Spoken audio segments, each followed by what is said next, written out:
बिस्मिल्लाहिर्रहमानिर्रहीम। मेरा नाम नासिर हुसैन है। मैं पेशावर प्रेस क्लब का सदर दो दफ़ा सदर भी रह चुका हूँ। मुख्तलिफ़ अखबारात से मैं काम किया है, जैसे मशरिक भी है, एक्सप्रेस है, और आजकल मैं रोज़नामा आज के साथ मुंसलिक हूँ। और तकरीबन तकरीबन मैं 90s से आया था इस फील्ड में, और मुझे तकरीबन 30 साल तकरीबन हो चुके हैं। इस 30 साल के दौरान हमने मीडिया का उरूज भी देखा है और ज़वाल भी देखा है, और कि अब जो सहाफ़त का जो मेयार है वो अब कोई मिशन नहीं रहा, वो सिर्फ़ एक इंडस्ट्री बन चुकी है। मालिक के इंटरेस्ट की जो बात होती है वही हम छापते हैं, वही उसको जो वर्कर है वही उसको आगे लेके चलता है। अब वहाँ पर जो एक होता था कि आज़ाद सहाफ़त की हम बात करते हैं, आज़ादी सहाफ़त की बात करते हैं, लेकिन अगर हम इसको अमली तौर पर देखें तो वो चीज़ हमें नज़र नहीं आती। तकरीबन जितने भी आप देखेंगे कि जितने भी मीडिया वर्कर्स हैं, जितने भी मीडिया ओनर्स यहाँ पर पाकिस्तान के अंदर काम कर रहे हैं, तो उनका एक एजेंडा होता है, उनका एक लाइन होती है, उसी को लाइन को देखते ही चलते हैं। वो हुकूमत की फेवर भी करते हैं, हुकूमत के नाजायज़ काम है उसको छुपाने की भी कोशिश करते हैं, और उसके साथ साथ जो रियासती इदारे हैं उनकी डिक्टेशन पे भी चलते हैं। मैं समझता हूँ कि ये डिक्टेशन पे चलना, हुकूमत के मफादात का तहफ़्फ़ुज़ करना एक तरह से ठीक है, हम मानते हैं होना चाहिए, लेकिन उसको इतना ज़्यादा नहीं करना चाहिए कि इससे आपकी जो गैर जानिबदार जो आपकी राय है, जो आपका उसूल है, वो मुतासिर हो। मैं समझता हूँ कि इसको एक तरीके से चलना चाहिए। इंडस्ट्री भी है, इंडस्ट्री को साथ साथ अगर आप देखें कि वर्कर्स की बेहतरी के लिए भी इक़दामात उठाने चाहिए। बड़ा अफसोस से हमें कहना पड़ता है कि अगर सूबाई हुकूमत की बात करें या मरकज़ी हुकूमत की बात करें, तो उन्होंने मिनिमम वेजेस की एक क्राइटेरिया मुकर्रर किया है कि सहाफ़ियों को या जो भी मज़दूर है, आम मज़दूर है, उसको इतने पैसे मिलेंगे। तकरीबन 7,500 17,500 रुपये जो है वफाकी हुकूमत की तरफ से हैं, और ये तकरीबन इतने ही मालियत के पैकेज जो है सूबाई हुकूमत ने अपने बजट में अनाउंस किया था कि जो भी सनतकार है, ताजिर है, अपने वर्कर्स को इतने पैसे देगा। लेकिन अफसोस का मकाम ये है कि मौजूदा जो हमारी मीडिया इंडस्ट्री है उसमें तकरीबन 8,000, 10,000, 12,000 पे लोग काम कर रहे हैं। उनकी मजबूरी है, माशी मजबूरी से उनसे फ़ायदा उठाया जा रहा है। मैं समझता हूँ कि हुकूमत को अपने जो उनके इदारे मौजूद हैं, लेबर डिपार्टमेंट मौजूद हैं, वो अपने इदारों को मुतहर्रिक करे। वो मीडिया इंडस्ट्री में जो ऐसे लोग घुस आए हैं जो सहाफ़त की बजाय उसको उन्होंने पेशा बना रखा हुआ है, तो उसके लिए मैं चाहता हूँ कि मरकज़ी हुकूमत और सूबाई हुकूमत अपने इदारों को सामने लेकर आए और मुख्तलिफ़ मीडिया हाउसेस के ख़िलाफ़ इक़दामात उठाए, जो अपने वर्कर्स को उनकी जो हुकूमत की मुकर्रर करदा वेजेस हैं उससे कम उनको अदा करें। बिस्मिल्लाहिर्रहमानिर्रहीम। मेरा नाम फ़िदा अदील है और तकरीबन 24 साल से सहाफ़त के शोबे से वाबस्ता हूँ। मुख्तलिफ़ इदारों में काम किया है, प्रिंट मीडिया में, इलेक्ट्रॉनिक मीडिया में। मिसाल के तौर पर मैंने रोज़नामा पाकिस्तान, रोज़नामा औसाफ, रोज़नामा मशरिक, रोज़नामा एक्सप्रेस में काम किया है। इसके साथ साथ एक्सप्रेस टीवी के लिए काम किया है, 92 न्यूज़ के लिए काम किया है, और आखिर में मैंने आप न्यूज़ में काम किया। आजकल बतौर फ्रीलांस जर्नलिस्ट काम कर रहा हूँ। अपना एक यूट्यूब चैनल भी चला रहा हूँ और साथ साथ एक अखबार में, रोज़नामा मैदान में रेगुलर कॉलम भी लिख रहा हूँ। सहाफ़ियाना पाबंदी और सहाफ़ियाना मजबूरी तकरीबन दोनों एक ही चीज़ है। जब आप किसी इदारे के साथ वाबस्ता होते हैं तो उस इदारे की पॉलिसी को आपने फ़ॉलो करना होता है। ये सहाफ़ियाना पाबंदी है, और सहाफ़ियाना मजबूरी ज़ाहिर है कि ये है कि आपने उस पॉलिसी को फ़ॉलो करना है, उस पाबंदी को फ़ॉलो करना है।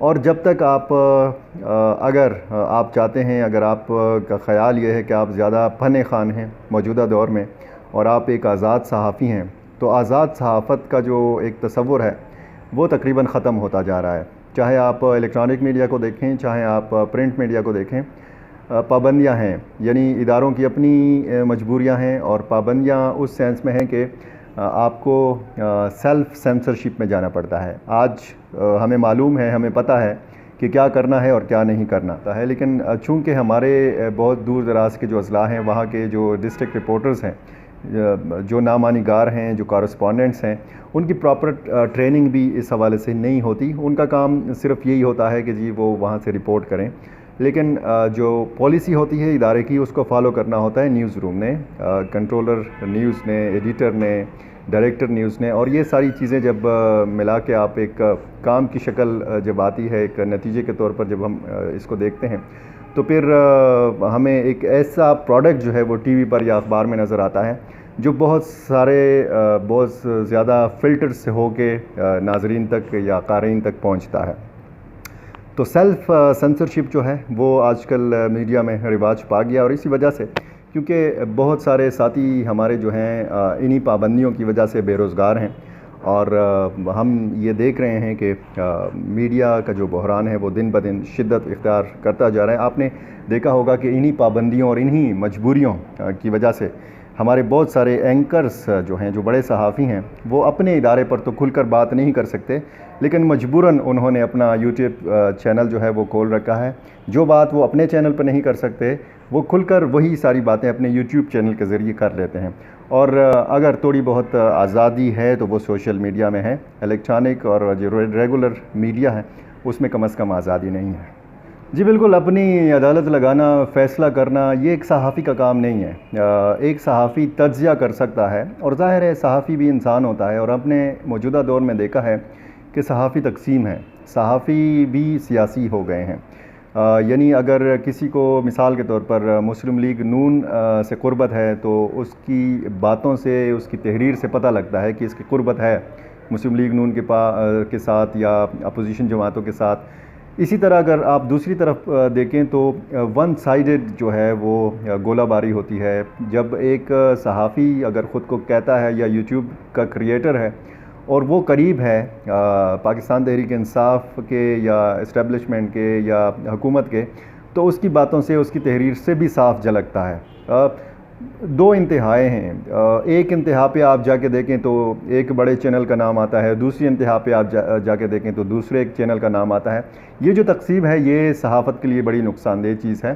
اور خود عدالت لگا کر فیصلہ کرنا اور اپنی رائے جو ہے وہ تھوپنا ٹاک شوز میں، یقینی طور پر یہ ایک اچھی روایت نہیں ہے.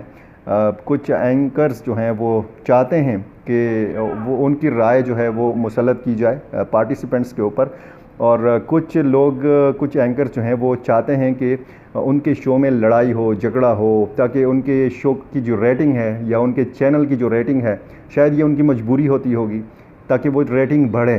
تو یہ طریقہ بھی جو ہے یہ مناسب نہیں ہے. یاسر حسین ہے، اور 2004 میں جب میں نے اخبار جوائن کیا تو ایز اے پروف ریڈر میں نے جوائن کیا پاکستان اسلام آباد میں، جس کے بعد میں نے رپورٹنگ کا باقاعدہ آغاز 2005 میں کیا. پاکستان پشاور، صبح، روزنامہ الحاق اور ساؤتھ ایشین نیوز ایجنسی کے بعد میں نے 2010 میں دنیا ٹی وی کو جوائن کیا.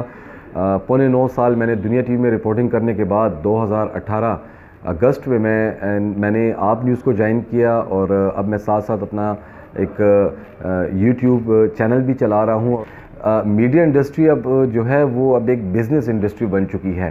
میڈیا انڈسٹری کے ذریعے ہی بزنس کیا جا رہا ہے. کیا وہ اینکر ہے، کیا وہ رپورٹر ہے، اور کیا وہ مالک ہے. تو یہ گھورک دھندا ہے، اور یہ اب سلسلہ جو ہے یہ پہلے دن سے ہی چلا آ رہا تھا، لیکن اب باقاعدہ اس کاروبار کو عروج دینے میں میڈیا انڈسٹری کا بہت بڑا ہاتھ ہے. آج کل میڈیا انڈسٹری یا میڈیا مالکان جو ہیں یقیناً وہ جب اربوں روپے انویسٹ کرتے ہیں، ایک میڈیا چینل لانچ کرتے ہیں، تو ان کا بھی یقیناً اس میں مفاد ہوگا. کیا وہ پاکستان کے عوام کے مفاد کے لیے ہے یا کسی اور چیز کے لیے. لیکن جتنی میڈیا انڈسٹری بڑھے گی، ہم یہ سمجھتے ہیں، ہم بطور جرنلسٹ، بطور صحافی، کہ اس سے ہم صحافیوں کے مسائل یقیناً حل بھی ہوں گے. لیکن ساتھ ساتھ اگر ہم بات کریں آج کل کے اینکرز کی، یا تو جو جس ادارے میں اینکر ہے یا رپورٹر ہے وہ انہی کی پالیسی کے مطابق اپنی رپورٹنگ کرتے ہیں، پروگرام کرتے ہیں. پالیسی کے بغیر کوئی بھی اینکر یا رپورٹر کام نہیں کر سکتا. تو یہ ادارے کی ایک وہ ہے، ادارہ اپنی طرف سے جب ہمیں نام دیتا ہے اپنا، تو ہم ان کے لیے باقاعدہ انہی کی پالیسی کے مطابق کام کرتے ہیں.